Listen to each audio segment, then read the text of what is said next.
예배의 자리에 오신 우리 성도님들을 주님의 이름으로 환영하고 또 축복합니다. 오늘 3월 첫째 주일 예배인데요. 우리 왕 대신 우리 하나님 앞에 거룩한 마음을 담아서 예배하도록 하겠습니다. 우리 다 같이 자리에서 일어서서 묵상기도 드리심으로 3월 첫 주일 또 사순절 세 번째 주일 예배를 우리 하나님께 드리겠습니다.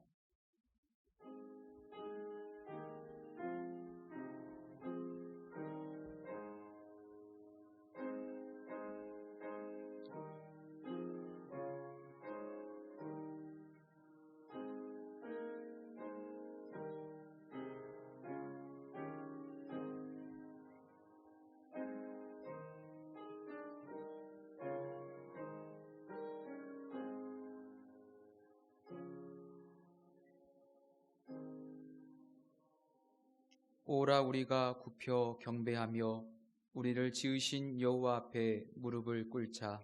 그는 우리의 하나님이시요 우리는 그가 기르시는 백성이며 그의 손이 돌보시는 양이기 때문이라. 너희가 오늘 그의 음성 듣기를 원하노라. 사랑의 하나님, 광야와 같이 고달픈 세상길에서 저희들과 동행하여 주시고 눈동자와 같이 보호하여 주신 것에 감사를 드립니다. 또한 오늘은 이렇게 거룩한 주일을 맞이하여 생명수 샘물이 솟아나는 성전으로 불러주시니 감사를 드립니다. 하나님께 예배하는 이 시간, 우리로 세상의 온갖 무거운 짐과 걱정과 근심을 내려놓게 하시고 넓으신 주님의 품에 안겨 평안과 안식을 누리게 하여 주옵소서. 모든 영광을 삼위일체 하나님께 돌리오며 예수님의 이름으로 기원하옵나이다. 아멘. 우리 함께 지존하신 주님 이름 앞에 찬양 드리겠습니다.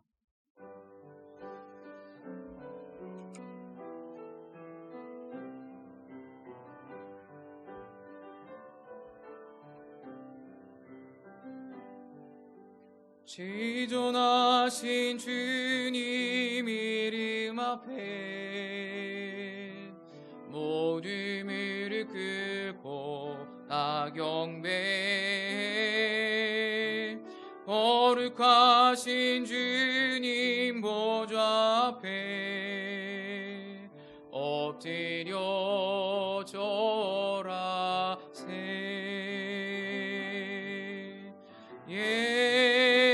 예수는 그리스도, 예수는 주,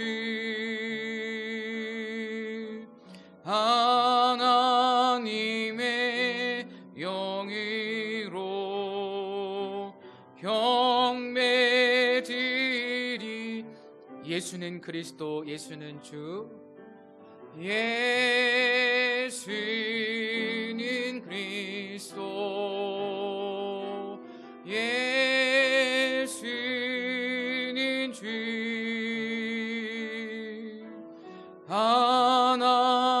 하나님의 영으로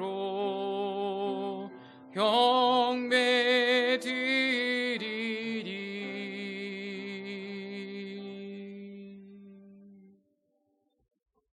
아멘. 우리 함께 사도신경으로 신앙 고백 드리겠습니다.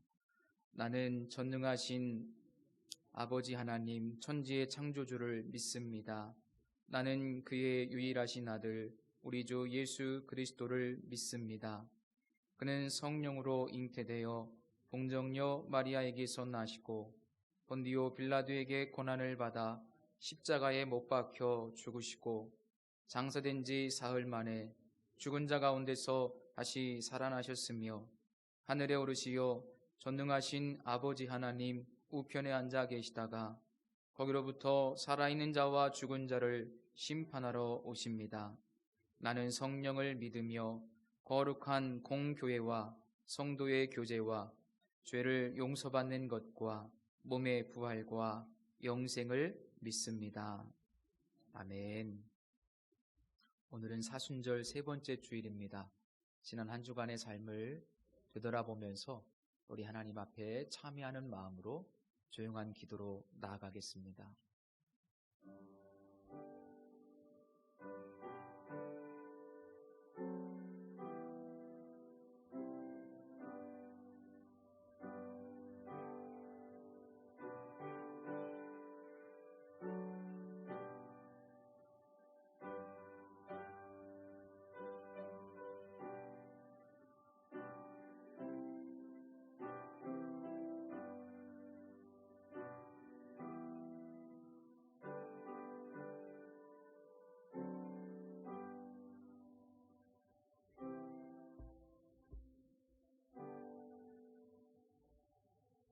이스라엘아 여호와를 바랄지어다. 여호와께서는 인자하심과 풍성한 속량이 있음이라. 그가 이스라엘을 그의 모든 죄악에서 속량하시리로다. 아멘. 우리 함께 자리에 앉으셔서 찬송가 14장 찬양 드리겠습니다.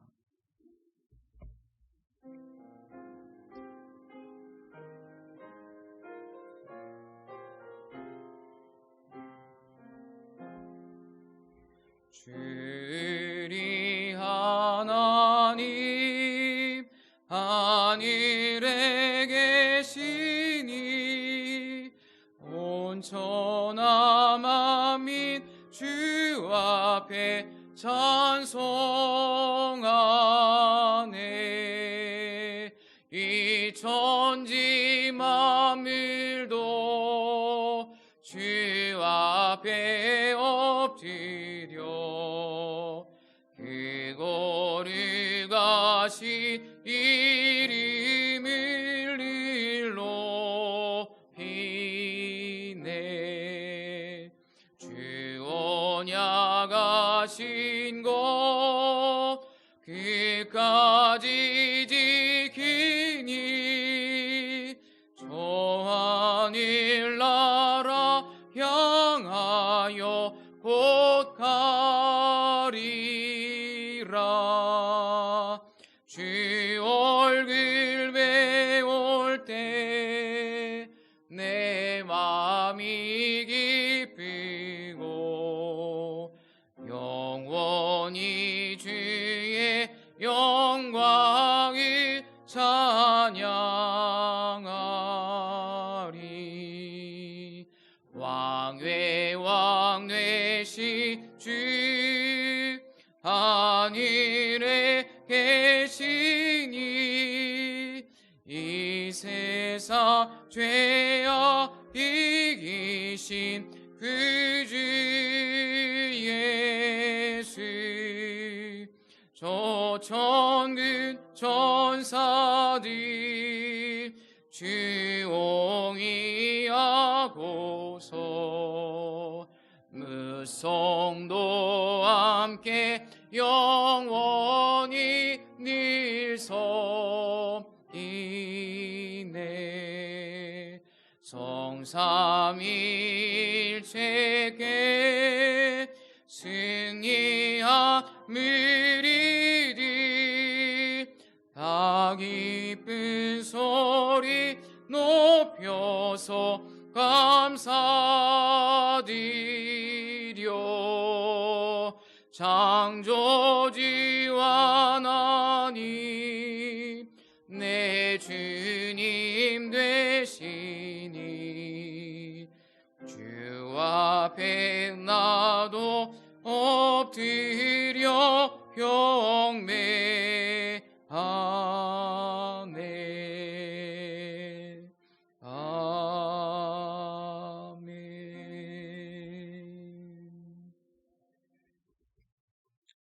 오늘 교독문은 126번 사순절 세 번째 교독문을 우리 함께 교독하시겠습니다.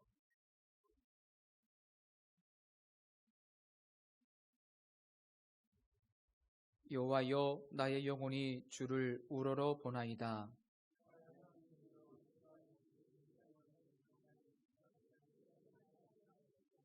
나의 원수들이 나를 이겨 개가를 부르지 못하게 하소서.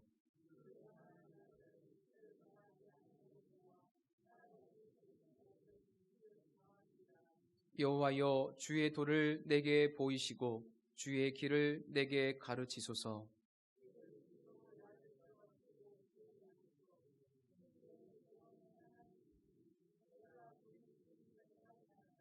여호와여 주의 긍휼하심과 인자하심이 영원부터 있었사오니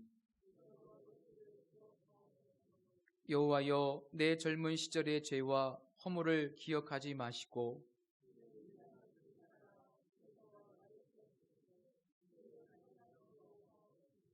여호와는 선하시고 정직하시니 그러므로 그의 도로 죄인들을 교훈하시리로다.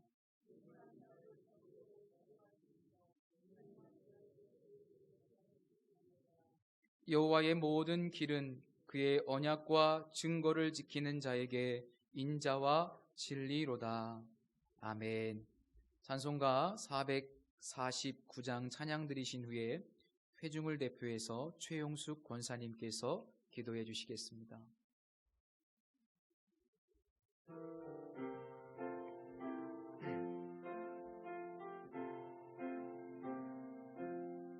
예수 따라가며 복음 순종하며 우리 행할 길 완하겠네.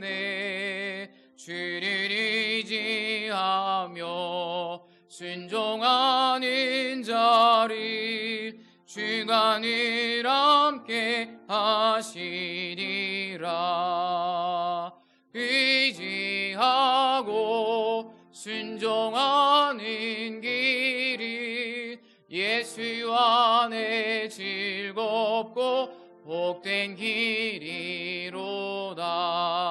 해를 당하거나 우리 고생할 때 주가 위로해 주시겠네. 주를 의지하며 순종하는 자를 주가 안위해 주시리라. 의지하고 순종하는 길이 예수 안에 즐겁고 복된 길이로다.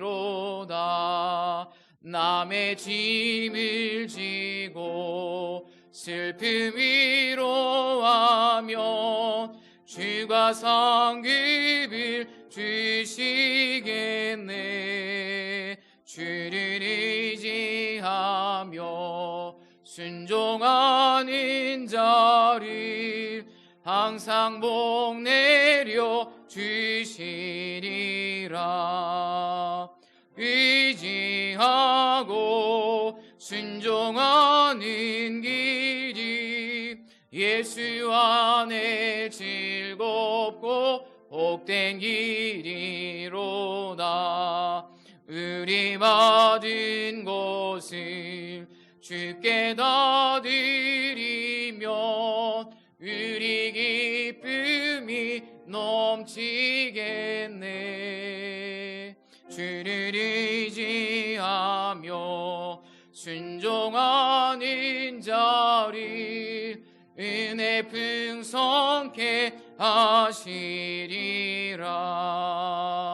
의지하고 순종하는 길이 예수 안에 즐겁고 복된 길이로다. 주를 힘입어서 말씀 잘 배우고 주를 모시고 살아가세. 주를 의지하며 항상 순종하며 주가 사랑해 주시리라. 의지하고 순종하는 길이 예수 안에 즐겁고 복된 길이로다.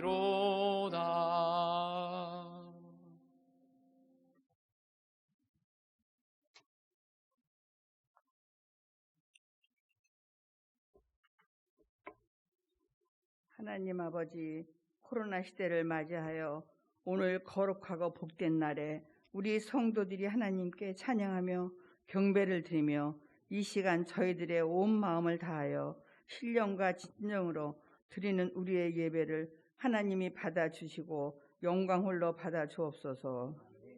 주님 나라를 위해 기도합니다.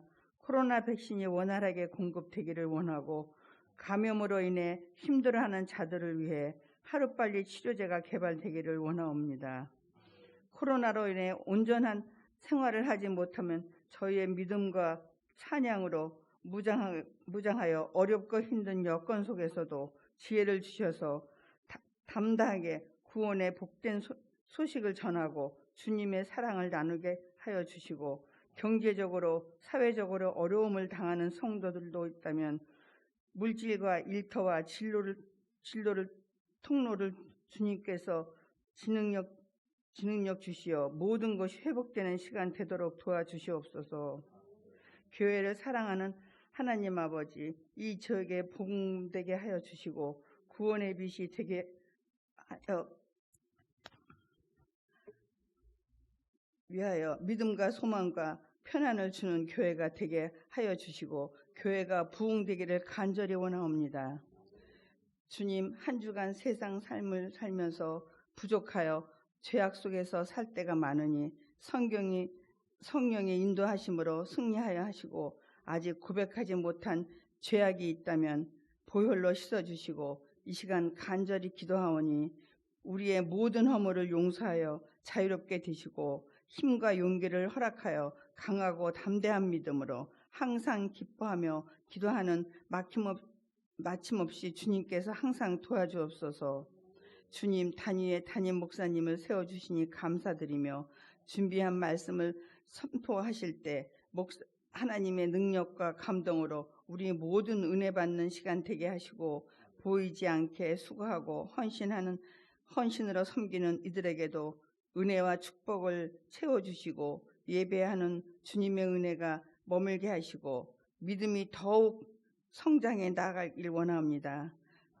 질병으로 고통받는 자에게 치유의 권능이 나타나게 하시고, 마음으로 인하여 힘들어하는 자가 있다면 하나님의 은혜가 역사가 있게 하시고, 믿음이 연약한 자에게는 믿음을 더해 주시옵며 살아계신 우리 주 예수 그리스도 이름으로 기도드립니다. 아멘.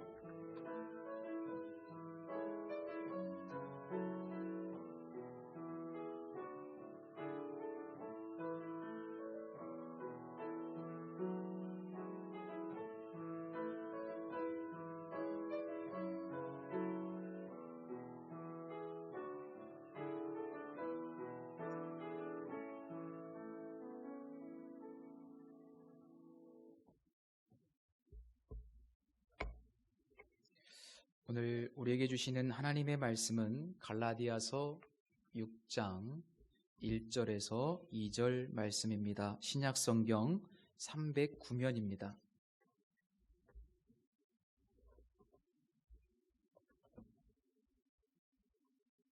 갈라디아서 6장 1절과 2절 말씀, 우리 다 같이 한 목소리로 봉독해 올리겠습니다. 형제들아, 사람이 만일 무슨 범죄한 일이 드러나거든 신령한 너희는 온유한 심령으로 그러한 자를 바로잡고 너 자신을 살펴보아 너도 시험을 받을까 두려워하라. 너희가 짐을 서로 지라. 그리하여 그리스도의 법을 성취하라. 아멘. 하나님 아버지, 거룩하고 복된 주일 아침 하나님의 백성들이 하나님의 은혜와 구원의 감격을 찬양토록 하신 것을 감사드립니다.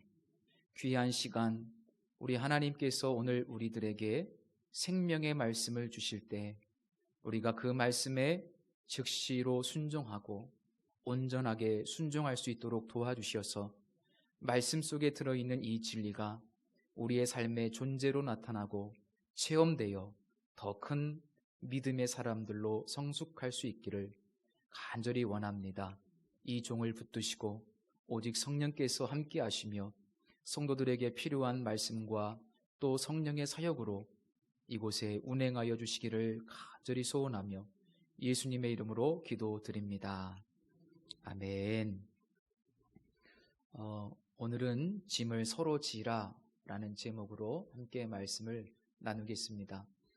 예수님께서 십자가를 지시기 전에 제자들에게 마치 유언처럼 이렇게 말씀하셨습니다. 새 계명을 너희에게 주노니 서로 사랑하라. 내가 너희를 사랑한 것 같이 너희도 서로 사랑하라 라고 말씀하셨습니다. 서로 사랑하는 코이노니아 공동체는 사랑으로 온전한 한 몸을 이루신, 하나의 공동체를 이루신 삼위일체 하나님을 온전히 드러내는 통로가 됩니다. 공동체가 이렇게 중요한데요. 그 공동체의 코이노니아를 유지하는 사랑의 실천 중에 하나가 바로 지난주에 말씀드린 서로 받으라라는 명령입니다. 서로 받으라. 명령이기 때문에 이건 선택의 문제가 아니고 순종의 영역입니다. 서로 받으라. 그런데 받아주는 것으로 끝나면 안 됩니다. 우리가 우리의 지체를 있는 모습 그대로 받아주고 나서 그 지체의 약점이나 슬픔이나 고통, 그 어려움을 서로 함께 지고 가는 것이 필요합니다. 그래서 오늘 사도 바울은 갈라디아 교회 성도들에게 너희가 짐을 서로 지라. 그리하여 그리스도의 법을 성취하라 라고 명령하고 있습니다. 짐을 서로 져야 한다. 함께 짐을 져야 한다라고 하는 이 말씀 속에는 기본적으로 두 가지의 전제가 들어 있습니다. 하나는 우리는 모두 다 무거운 짐을 가지고 있다라는 사실입니다. 이 세상에 짐이 없는 사람은 없습니다. 제가 부임 신방을 진행하고 있는데 성도들의 가정마다 기도의 제목을 들어보면 모든 가정에 다 아픔이 있고 또 사연이 있고 정말 감당하기 어려운 무거운 짐들이 있는 것을 보고 듣게 됩니다.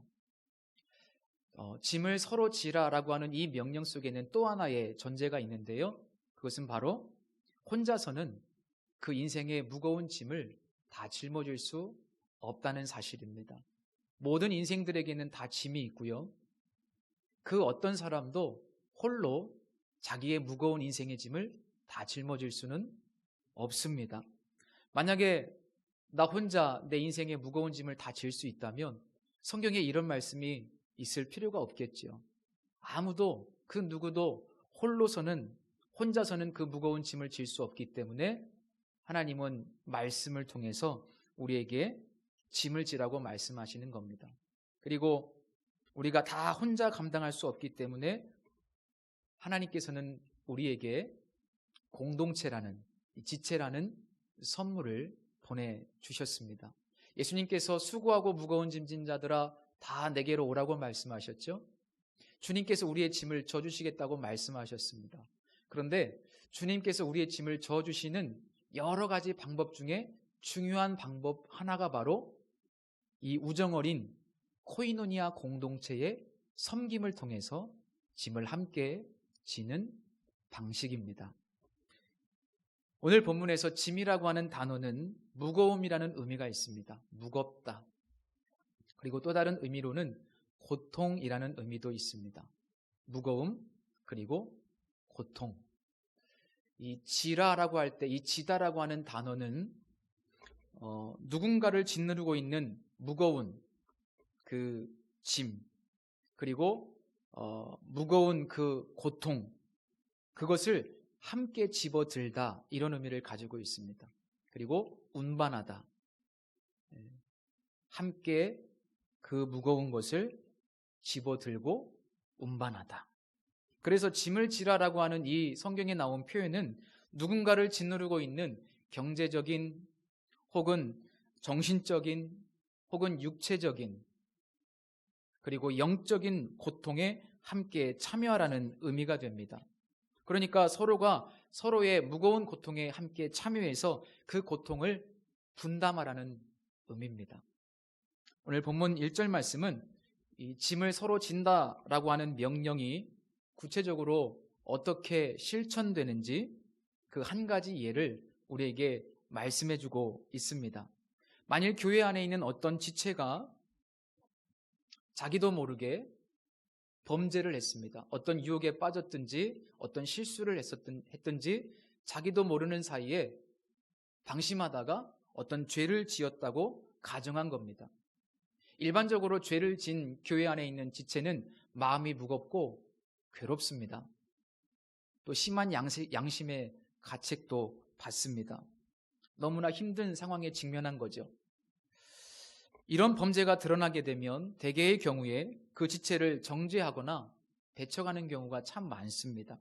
그런데 사도 바울은 그렇게 정죄하거나 배척하지 말고 그 지체가 괴롭고 힘드니 온유한 심령으로 그러한 사람을 바로 잡아주고 회복시켜주라고 명령하고 있는 겁니다. 언젠가 그 선한 목자교회 유기성 목사님의 책을 읽었는데 그 책에 이런 내용이 있었습니다. 교회 청년부 안에 한 형제가 있었는데요. 그 형제는 소위 그 아이들이 야동이라고 하는 그 음란 동영상에 중독되어 있었던 청년입니다. 예수님을 믿으니까 신앙인으로서 그게 이제 죄악되다는 것을 알고 그 중독에서 벗어나려고 그 중독을 끊어버리기 위해서 정말 열심히 노력하고 몸부림을 치는데 마음대로 안 되는 겁니다. 매주 예배를 드리고 와서 결심을 하지만 또 아무도 없는 곳에 혼자 있게 되면 자기도 모르게 그 유혹에 쉽게 넘어가는 거예요. 어느새 나도 모르게 또 보지 말아야 될 것을 보고 있는 자신을 보면서 너무 괴로운 겁니다.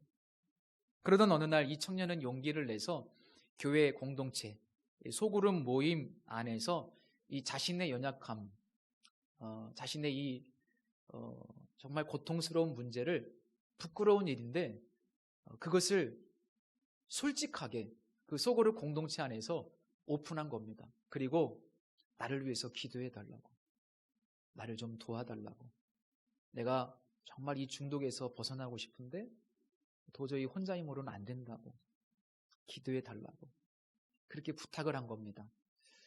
우리 교회 공동체가 그런 공동체가 될 수 있기를 축복합니다. 정말 성숙한 공동체의 증거는 내 은밀한 죄악의 문제까지도 오픈할 수 있느냐 없느냐, 거기까지 가야 되거든요. 근데 이 청년이 그렇게 용기를 내서 고백을 했는데 감사하게도 그 소그룹 모임에서는 이 형제를 책망하거나 정죄하지 않았습니다. 그리고 함께 둘러앉아서 이 청년을 위해서 기도해 주기 시작했고, 한 번의 기도가 아니라 흩어진 곳에서도 이 청년을 위해서 시간이 날 때마다 중보기도 하기로 약속을 하고, 또 그렇게 기도만 하는 것이 아니라 이 형제가 중독을 끊을 수 있도록 함께 시간의 짐을 지기로 결정을 합니다. 이 형제가 평소에는 괜찮은데 주로 혼자 있을 때 유혹을 심하게 받고 넘어가기 때문에 혼자 있을 때 이 청년이 마음속으로 심한 유혹을 받을 때 지체에 있는 누군가에게 단체 카톡방에 올리면 시간이 되는 형제가 이 형제를 찾아가는 겁니다. 그래서 시간마다 또 다른 지체들이 시간을 내서 이 형제가 홀로 있을 때 유혹받을 때 그 형제를 찾아가는 거예요. 그 형제와 함께하고 기도하고 그리고 대화를 나누고 또 같이 찬양하고 예배하고 그렇게 시간을 함께 보내면서 짐을 져주기 시작한 겁니다. 그렇게 약 몇 개월 동안 이 형제를 위해서 기도하고 시간의 짐을 지고 함께하는 시간을 가졌는데 놀랍게도 이 형제가 변화되기 시작했어요. 혼자서 끊을 수 없는 이 중독의 문제를 그 지체들이 함께 기도하고 시간을 내어주며 함께하고 대화하고 격려하고 위로하고 그러면서 함께 예배하고 그러다 보니까 서서히 이 청년이 중독에서 벗어나게 되고 결국엔 감사하게도 이 중독을 완전히 끊어버리게 됩니다.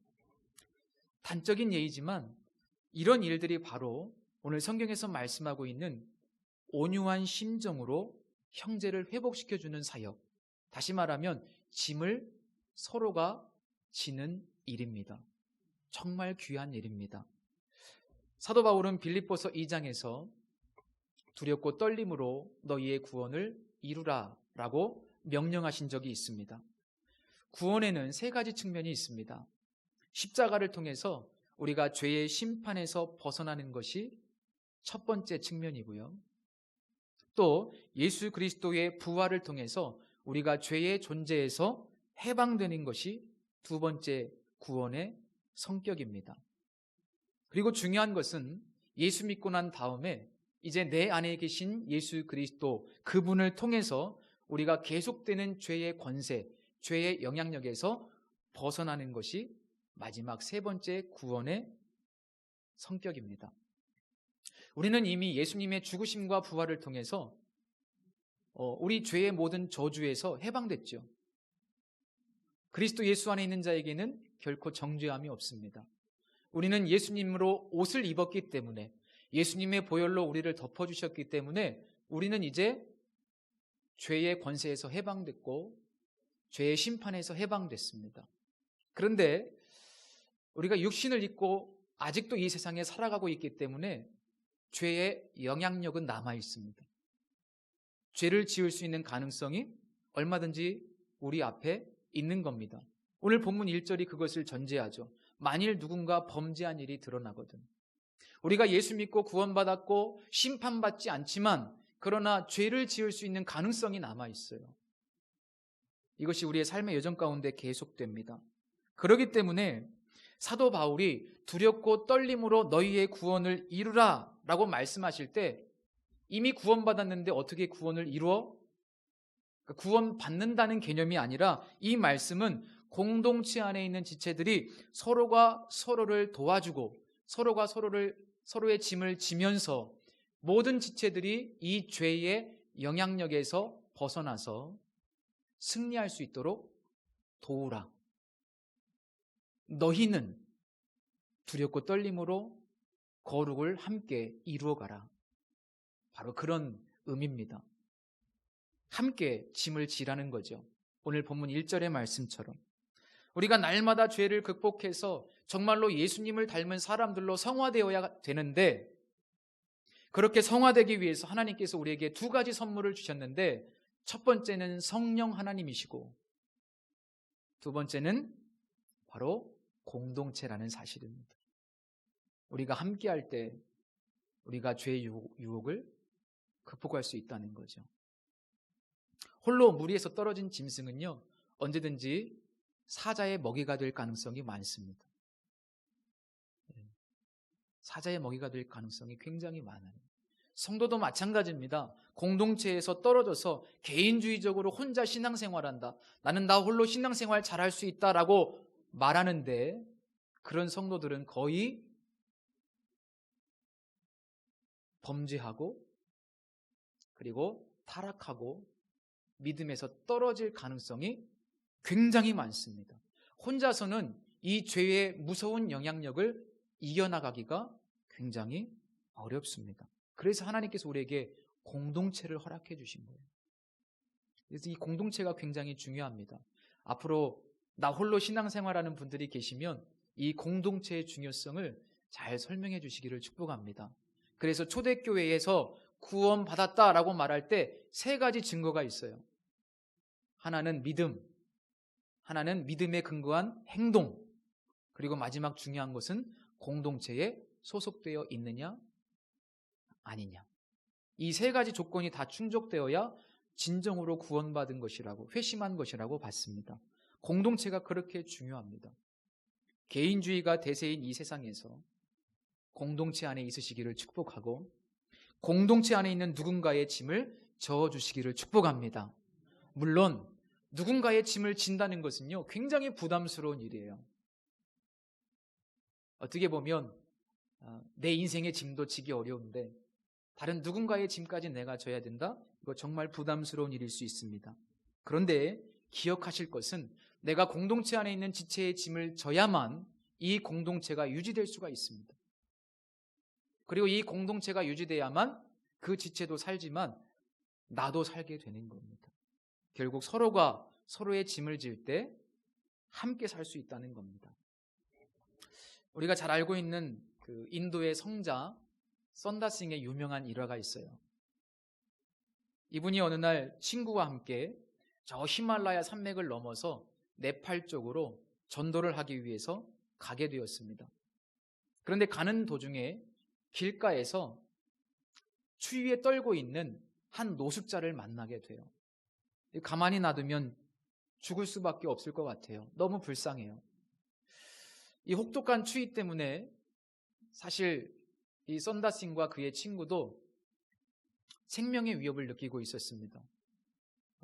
과연 우리가 무사히 이 히말라야 산맥을 넘어가서 네팔에 가서 전도를 할 수 있을까? 도울 만한 여유가 없는 거예요, 지금 이 사람을. 근데 같이 가던 친구는 그냥 가자라고 이야기를 합니다. 그런데 썬다싱은 그냥 갈 수 없다. 우리가 아무리 지금 마음의 여유가 없고 바쁘고 힘들지만 어떻게 이 불쌍한 사람을 놓고 그냥 갈 수 있겠느냐?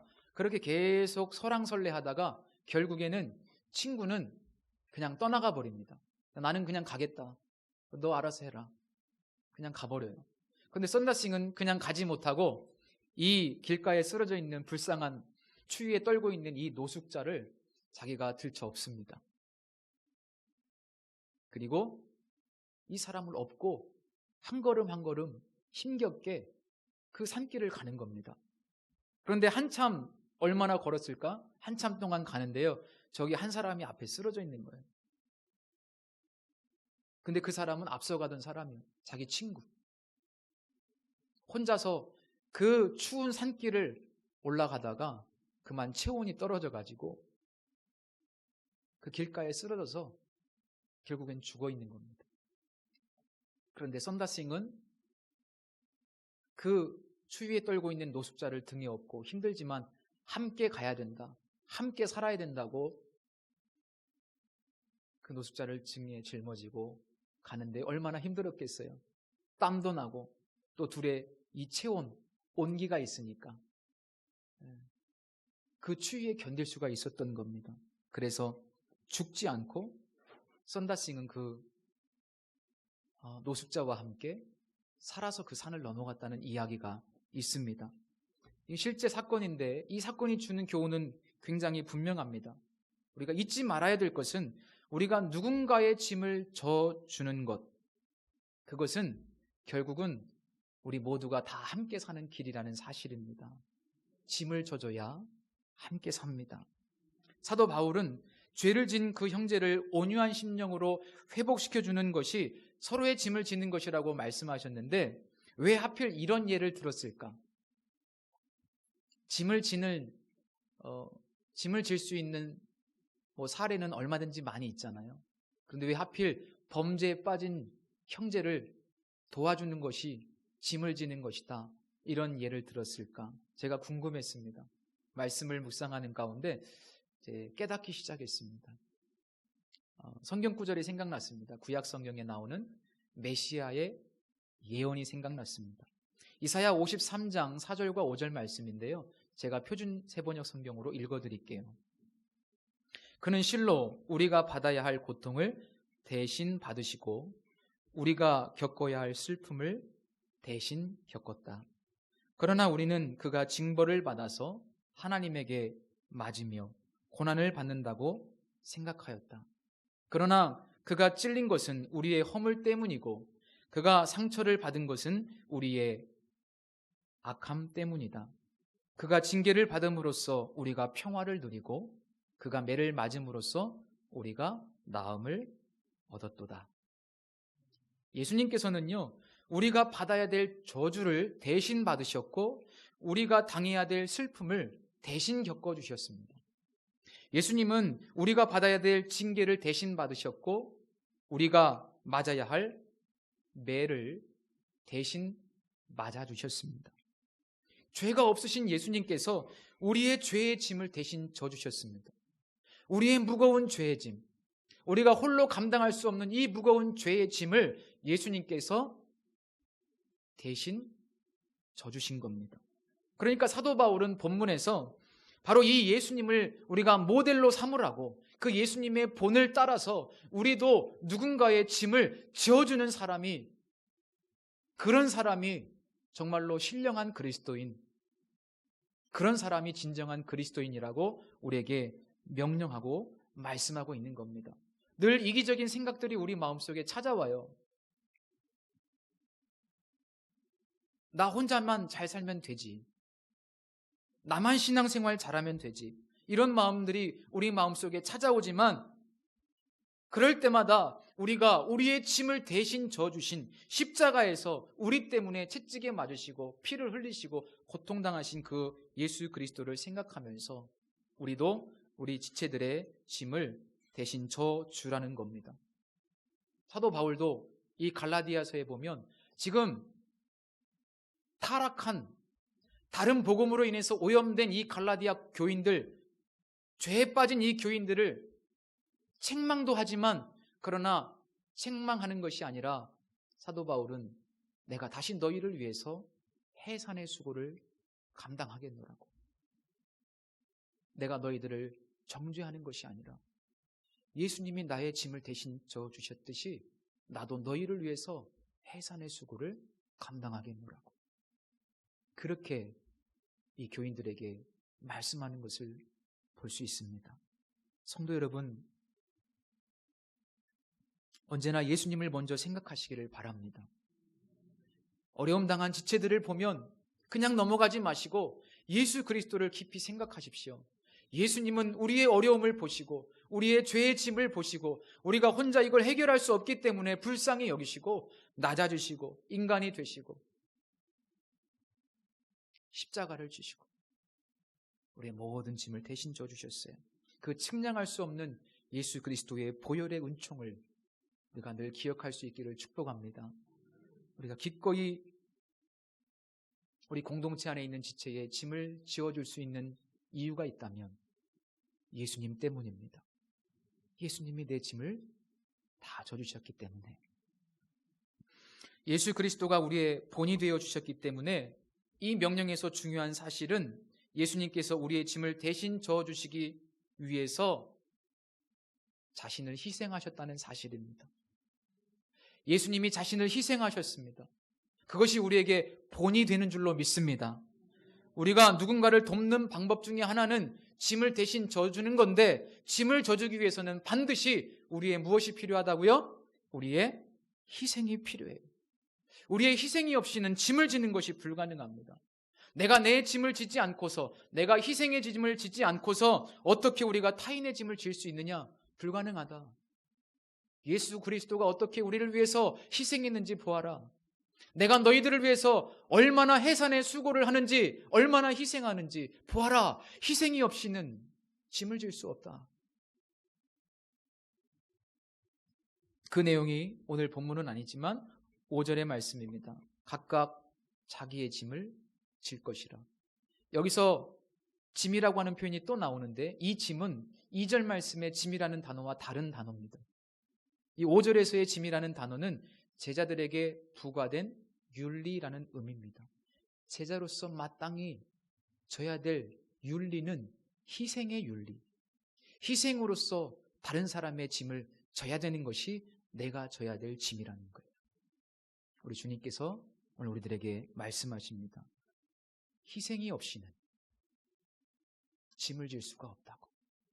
예수 그리스도가 희생하셨기 때문에 우리도 희생해야 한다고. 점점 희생의 가치가 사라지고 있는 시대를 살고 있잖아요. 우리가 희생하려고 하지 않습니다. 옛날 우리 어르신들 얼마나 희생 많이 하셨어요. 교회를 위해서, 주님을 위해서, 또 성도들이 힘들고 어려울 때. 그런데 이제는 점점 희생의 가치가 사라져 갑니다. 신앙생활도 굉장히 개인주의적이에요. 모래알 같습니다. 그건 진정한 공동체가 아니에요. 다른 사람을 어떻게 해서든지 짓누르고 희생시켜서 나의 유익을 구하는 그런 시대잖아요. 그런데 예수님은, 성경은 나를 희생해서 지체들을 살려야 된다라고 말씀하십니다. 그리고 그 모델로 우리에게 모든 것을 다 주신 예수 그리스도, 그분을 본받으라고 우리에게 말씀하고 있습니다. 성도 여러분, 큰 희생 없이 할 수 있는 것을 하는 것도 귀한 일이지만 할 수 있는 것만 하는 것은 온전한 희생이라고 보기 어렵습니다. 사도 바울은 고린도 교회에 쓴 편지에서 이런 내용을 말씀하고 있습니다. 형제자매 여러분, 우리는 하나님께서 마게도니아 여러 교회에 베풀어 주신 은혜를 여러분에게 알리고자 합니다. 그들은 큰 환난의 시련을 겪으면서도 기쁨이 넘치고 극심한 가난에 쪼들리면서도 넉넉한 마음으로 남에게 베풀었습니다. 내가 증언합니다. 그들은 힘이 닿는 대로 구제하였을 뿐만 아니라 오히려 힘에 지나도록 자원해서 하였습니다. 이 말씀 속에서 힘에 지나도록이라는 표현을 한번 주목해 보십시오. 힘이 닿는 대로 구제했을 뿐만 아니라 힘이 지나도록. 저 마케도냐 교회의 성도들이 예루살렘 교회가 정말 가난하고 궁핍하고 예수 믿는다는 이유로 정말 핍박당하고 그러면서 정말 먹고 살기가 너무 힘들 정도로 그렇게 어려웠는데 마게도냐 교회 성도들이 그 모습을 보고 그 소식을 전해 듣고 너무 마음이 아팠던 겁니다. 교회도 달라요. 이방인 교회입니다. 그런데 그 소식을 전해 듣고 자신들의 형편도 넉넉하지 않음에도 불구하고 최선을 다해서 가난한 중에도 최선을 다해서 힘에 지나도록 그런 거죠. 세 끼 먹을 거 한 끼를 금식하고 두 끼 먹어가면서 돈을 모아서 생활비를 반으로 쪼개서 아껴가면서 그들의 희생을 통해서 마케도냐 교회가 그렇게 예루살렘 교회를 섬겼다는 거예요. 힘에 지나도록.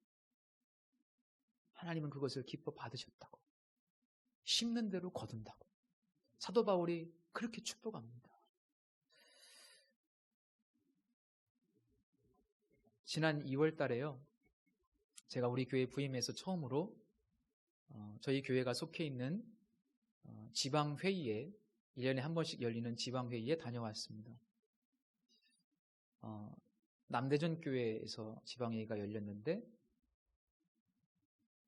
예배당에 들어갔는데 어떤 잘 모르는 분이 저에게 다가오시더니 꾸벅 인사를 하시는 겁니다. 얼떨결에 인사를 받았어요. 누군지도 몰라요. 저에게 말을 걸어오시는데 대화를 나누다가 그분이 누구인지 어렴풋이 짐작이 됐습니다. 언젠가 제가 시골에 계신 부모님 댁을 간 적이 있었는데 저희 아버님께서 장로님이신데 주일날 교회 다녀오셨는데 마음이 아프시다는 거예요. 그 시골 교회 목사님께서 광고를 하셨는데 자기의 동기 중에 개척교회 목사가 있는데 먹고 살기가 너무 어렵다는 거예요. 성도가 거의 없대. 그 이야기를 들으시고 아버님이 마음이 아프셨던 겁니다.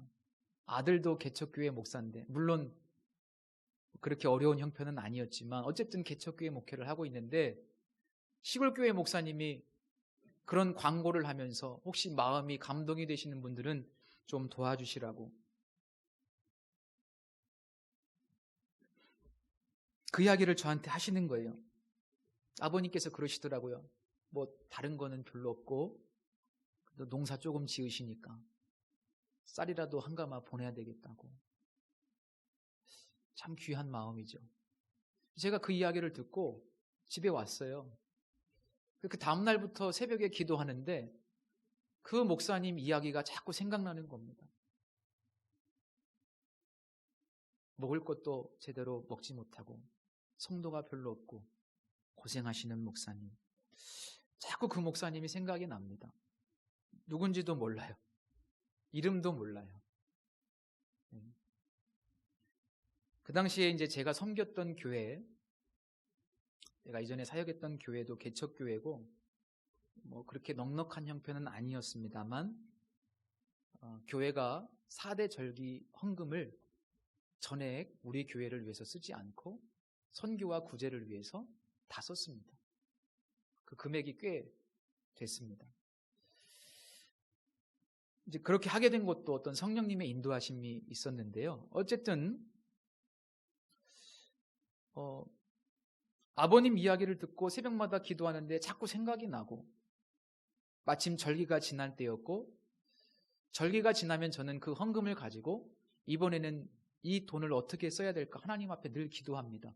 하나님이 감동 주시는 곳에 제가 흘려보내려고. 그 돈이 남아있었어요. 몇십만 원이.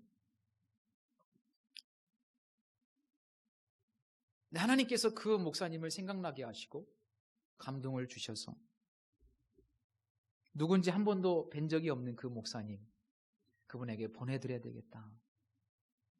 그렇게 결정을 하고 아버님 섬기시는 그 시골교회 목사님께 연락을 드려서 계좌번호를 받았어요. 그리고 마음 바뀔까봐 얼른 보냈습니다. 그날로. 그리고 저는 잊어버렸어요. 누군지도 몰라요. 그런데 그분이었던 겁니다. 제가 이 지방에 왔는데 그렇게 인연이 될 줄 몰랐어요. 저한테 인사를 하십니다. 저한테 인사할 거는 아니죠, 사실은. 하나님께서 하신 일이죠. 지금은 그 목사님께서 친히 페이스북으로 친구 요청을 보내오셔서 아직은 어색하지만 친구가 되었습니다. 자랑하려고 하는 게 아니고요. 우리가 힘에 지나도록 섬겼을 때 엄청난 것은 아니지만 우리의 희생이 거기에 들어갔을 때 하나님께서는 제가 섬기던 그 교회를 축복해 주셨고, 성도들은 작은 교회가 귀하게 선교의 사명을 감당한다고, 작은 교회가 큰일 한다고 굉장히 자긍심이 있었습니다. 감사한 것은요, 우리 교회가 희생한다고 생각했는데, 우리가 짐을 져준다고 생각했는데 하나님은 오히려 우리 교회를 축복해 주셨습니다. 그 내용이 오늘 본문은 아니지만 9절과 10절 말씀입니다. 우리가 선을 행하되 낙심하지 말지니 포기하지 아니하면 때가 이름에 거두리라.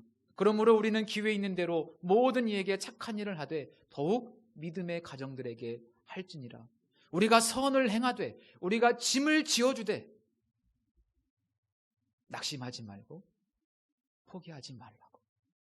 우리가 해야 될 일은 그 사람이 변화되느냐 변화되지 않느냐 그것은 우리의 몫이 아니고 우리가 해야 될 일은 5절 말씀 각각 자기의 짐을 질 것이니라. 내게 부과된 제자의 윤리, 그 희생의 윤리를 붙들고 나는 예수님 바라보며 그렇게 살아가면 된다. 오늘 본문 1절에 보시면 신령한 너희라는 표현이 있는데 갈라디아서 5장 말씀을 통해서 추측해 보면 신령한 너희, 신령한 사람들은 어떤 사람들인가 하면 성령님의 인도하심을 받는 사람들입니다. 이게 중요한 결론입니다. 우리가 어떻게 누구의 짐을 질 것인가, 이게 이제 숙제인데 어떻게 누구의 짐을 질 것인가는 성령의 인도하심을 받으시란 얘기입니다. 매일매일 우리가 성령과 동행할 때 성령께서는 우리의 마음과 우리의 눈과 우리의 귀를 열어주셔서 누군가에게 무엇이 필요한지를 분명히 감동하시고 인도해 주실 것이라는 말씀입니다. 어떤 지체들을 위해서는 기도의 짐을 지라는 부담감을 주실 거고, 어떤 지체들을 위해서는 물질적인 짐, 어떤 지체들을 위해서 내 몸으로 동참할 것을 하나님께서 말씀하실 수도 있고, 또 어떤 지체들을 위해서 기도할 때는 시간을 내서 함께 하라고 말씀하실 수도 있고, 위로의 편지 한 통 보내주라고 말씀하실 수도 있고, 작은 선물 하나 보냈으면 좋겠다 라고 말씀하실 수도 있습니다. 성령의 인도를 받으십시오. 오늘 세 번째 사순절 세 번째 주일입니다. 이 아침에 생명을 다 바쳐 우리의 짐을 대신 져주신 예수 그리스도를 생각하시면서 교회를 위해서 해산의 수고를 아끼지 않는 사도 바울의 권면을 생각하시면서 우리 성도님들 함께 짐을 져주십시오. 그리고 그 짐을 지는 지경이 우리 교회를 넘어서서 세종시를 넘어서서 열방에까지 나아가는 우리 비전교회 되시기를 축복합니다. 기도하겠습니다. 존귀하신 주님, 우리의 죄의 짐 다 져주시고 우리를 구원하신 주님, 우리도 그렇게 살아갈 수 있도록 도와주옵소서. 개인주의적인 이 세상의 문화에 대항하고 희생하지 않으려는 이 세상의 타락한 정신에 대항하여 정말 하나님이 원하시는 사랑하는 공동체, 함께 사는, 그래서 천국을 맛볼 수 있는 공동체 될 수 있도록 축복해 주시고, 짐을 지는 우리의 지경이 넓어져 세계 열방을 축복하는 교회가 되게 하여 주옵소서. 예수님의 이름으로 기도드립니다. 아멘. 우리 봉헌하면서 예수님 그의 희생 기억할 때라는 찬양 함께 드리겠습니다.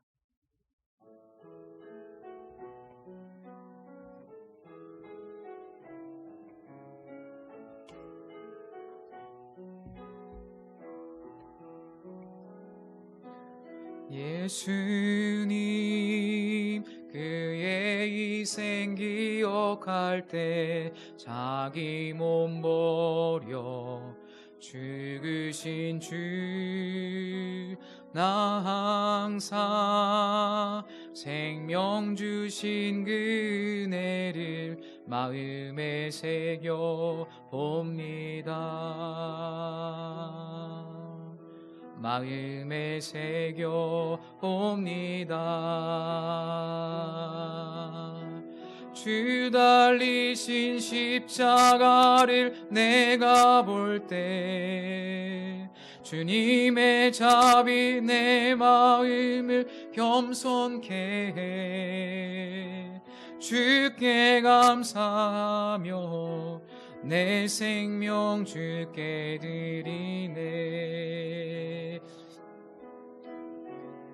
이제는 저 높은 곳에 앉으신, 이제는 저 높은 곳에 앉으신 하늘과 땅의 왕 되신 주, 나 이제 놀라운 구원의 은혜 높여 찬양하리라. 높여 찬양하리라. 주 달리신 십자가를 내가 볼 때 주님의 자비 내 마음을 겸손케 해. 주께 감사하며 내 생명 주께 드리네. 감사드리리 감사드리리. 주의 십자가 나의 친구 되신 주, 감사드리리 감사드리리. 주의 십자가 나의 친구 되신 주. 우리 시간 함께 기도하겠습니다. 주신 말씀 기억하면서 내 짐 때문에 생명 주신 주님, 말할 수 없는 은혜를 받은 하나님의 자녀인데 우리는 혹시 너무 인색하지는 않았는지, 내 짐이 너무 힘들다고 다른 사람의 짐까지 질 여유는 없다고 보고도 듣고도 그냥 넘어가지는 않았는지, 우리가 마케도냐 교회처럼 힘에 지나도록 짐을 져주는 교회가 되기를 소원합니다.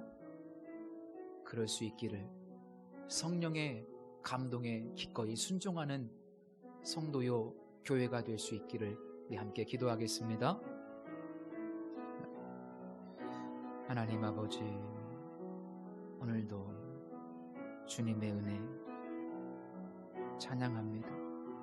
주님의 은혜 감사합니다. 내게 주신 은혜를 무엇으로 보답할 수 있겠습니까? 나 같은 죄인을, 죄의 짐을 져주신 예수 그리스도, 피 흘리고 찢기시고 생명 주신 주님의 은혜 생각하며 아까워하지 않고 힘들어하지 않고 주님을 대하듯 이웃을 섬기며 공동체의 지체들의 어려움을 그냥 보지만 말고 참여하고 짐을 져주는 우리 비전교회 성도들 되게 하여 주옵시고, 우리의 지경이 넓어져 이 세종시의 어려운 이웃들, 나라와 민족과 열방의 축복의 통로가 되게 하여 주옵소서. 적어도 그런 비전을 가지고 기도를 쉬지 않는 우리 교회가 되게 하여 주옵소서. 하나님 감사합니다.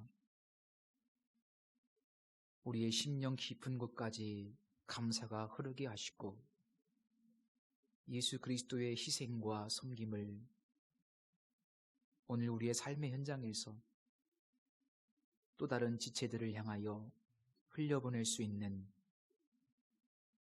힘에 겹도록, 때로는 힘에 지나도록 짐을 져줄 수 있는 우리들 될 수 있도록 축복해 주옵소서. 우리가 선을 행하면 하나님께서 때가 이름에 거두게 하시고 반드시 함께 살 수 있도록 역사하실 것을 믿습니다. 우리의 지경이 열방으로 세상을 향하여 나아갈 수 있도록 축복해 주시옵소서. 이 일을 진행하는데 인간적으로 하지 않고 성령의 인도하심을 따라 하나님의 뜻을 따라 나아가게 하여 주옵소서. 이 시간 귀한 예물을 올려드린 손길들 주님 받으시고 아무것도 필요하지 않으신 하나님께서 우리의 마음 하나 원하신다는 사실을 깨닫고 마음을 주님께 두고 예배자의 삶을 살아가는 한 주가 되게 하여 주옵소서. 지금은 우리 구주 예수 그리스도의 은혜와 하나님의 극진하신 사랑하심과 성령님의 교통 충만 인도하심이 이제 공동체를 허락하신 하나님의 뜻을 깨닫고 내 짐뿐만 아니라 지체들의 짐을 져주기로 결단하는 그 지경이 넓어지기를 소원하는 우리 성도님들과 비전교회 위에 이제로부터 영원토록 함께 계실지어다. 아멘.